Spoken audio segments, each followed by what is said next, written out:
Magandang umaga sa lahat. Ako si Mary Ciardina. At ako naman si Avery Hope Villanueva. At kami ay galing sa Grade 8 Genesis.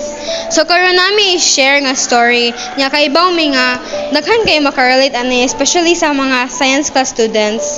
So we made this video to inspire you guys nga dapat dili gyud na nato i-hide atong feelings, dapat i-share gyud na nato, natay ma-sharean para dili ta masakitan og maayo kay kung ato man ang i-keep sa tong self kay dili gyud na magawas nato nya dili gyud ta maka-heal ana.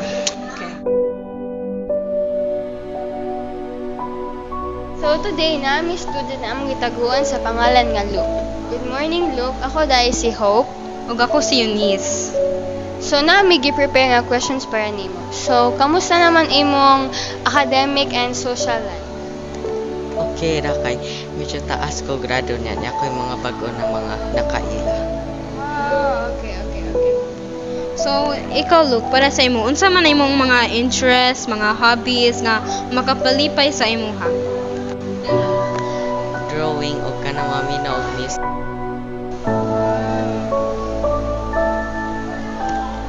So, unsa may trabaho sa imong parents Luke? Akong mama kay bago pa siya nakatikista niya. Akong papa kay namatay baguhay pa.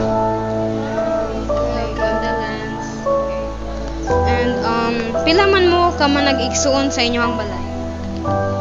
Upat mi kabok niya. Ako ang second to the youngest. So unsa imong dream job or like ambitions nimo for the future? Akong dream job karon kay architect.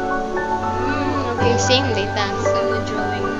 Okay, so Luke, so sa imong nabantayan, di ba, imong mama kay single mom, nya kamo kay nya lisod na ba nano kay single mom nya upat mo ka buok nya. Kuan nya. So na kay nabantayan nga kanang maglisod mo or like inyong mama like for example masuko siya kay wala siya ikabayad. So ito ba ron tubig or kanang lisod siya pagkaon ninyo siya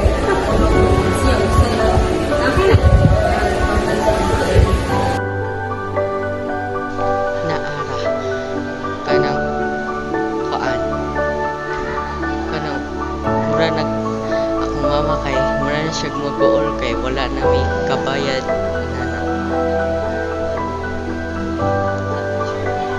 mauna na Okay.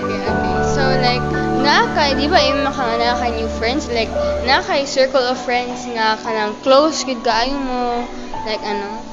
naara Classmates lang mo? Okay.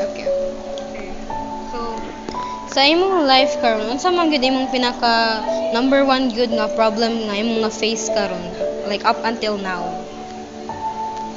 financial problem. Nasa kay academic problem or academic pressure? Kanang okay raman akong grado niya. Kanang ma-pressure asad ko usahay gamay. Kay ganahan kong utabang sa akong mama niya. Ako jud strive na kanang dako ko grado kay kanang nama ko ibaw niya kanang kay akong bayad ra ana sa bound kay akong grado. Okay. So kanang unsa pa man kanang napakailaing problema sa inyong family like sa imong mama kanang mag-uol ka makakita niya nga mag-uol sad or like i-share ang imong kanang experience sa inyong balay or sa asa man ka mas na problema sa financial or sa academic. Sa financial ra kay kanang daghan nun kanang bayro niya kanang akong mama kay gamay ra siya sweldo ba niya dili siya enough na makabayad sa tanan. Okay. Tanan sad tayo kay nagka-problema ng poverty no. Okay, so kung natin wish na pwede lang mo